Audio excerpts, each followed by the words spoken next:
Okay, so we're going to create a pleat in the back using the manual method. What we're going to do is actually literally fold our internal lines using the fold function to create the pleat that we see up here. So I did add some information to talk about what the pleat is looking like. The overlay is the part that you see. So if I'm looking at my center back, I'm going to be doing this box pleat half at a time, actually. So my center back is this line here.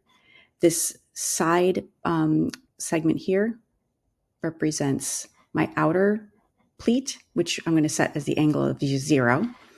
And this segment, internal line, is the fold line for the inside of my pleat right here. Okay. And so you can see the overlay is a certain value. The turn back is going to be a different value potentially, or the same value if your pleat kind of stacks on top of itself, and the underlay is there as well. So if the overlay is 1 inch, the turn back would be 1 inch, and the underlay would be 1 inch if they all stack up evenly.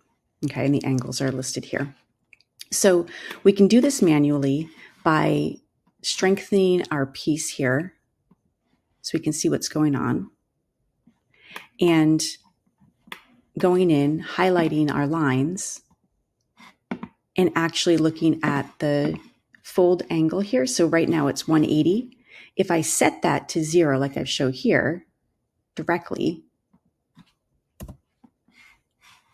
and simulate it,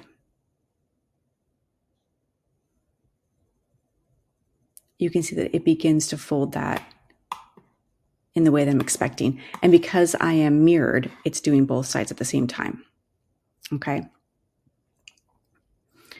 My second line here is going to have an angle of 360. I can see that what's going on by changing that. And as I get closer to the value of 360, you can see it's taking that shape of the pleat that I'm aiming for there. Okay, so same as here, except it's mirrored on my center back. Okay, now that creates the pleat.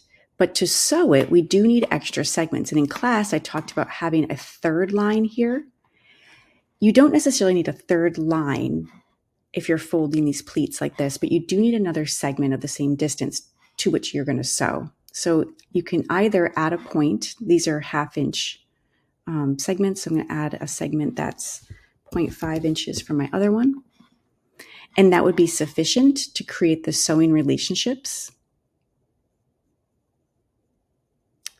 Or you can create a line if you know that you're going to be doing this using the pleat function later on. So to do the sewing of this, I can either go in and manually sew these folds together using, I like to do it in the 3D window.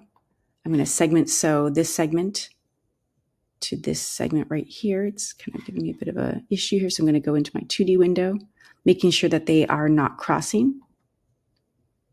And then I'm going to sew this segment to this segment, which also is giving me a bit of a hard time. So I'm going to go into my 2D window and making sure that my hash marks are not on the same side, but on opposite sides. That sews it to itself. So if I hit simulate, it's going to sew the pleat to itself, but not to my yoke. For that, I'm going to go free sew. And I'm going to highlight the area I want to sew to and the entire pleat section there. So that's 3 segments of my pleat to 1 segment of my yoke. And that's only going to be sewing my pleat to my yoke. And now I need to sew the other part of my yoke to the other part of my garment using a segment sew. And if I hit OK, it does all that work. It does look like there might have been some twisting of my pleat there. So I might go back in and check that.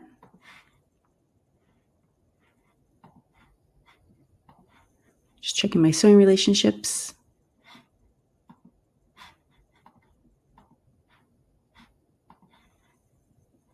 That's that. I'm going to check this sewing relationship. That looks okay. It does look like it's a little bit bunched up there, but we can work that out another time. Okay, so what I can do though, since I'm in here, I can delete all this sewing that I just manually put in. And instead, I can sew this using the pleats sew function. Okay, so now it's not sewn at all. And I can go in here and I can go to pleats sewing, define the segment I'd like to sew my pleat to, and then go from this line. It's going to automatically do a 3-segment sew line, which is why I needed my segment point here. And I'm going to now sew the rest of my shirt together like I did before. And that looks better, actually. So we're going to go ahead and let the computer do its sewing thing. And that looks much better. Okay, so clearly the computer did a better job than I did. You can then strengthen your blouse to see what it would really look like in that way.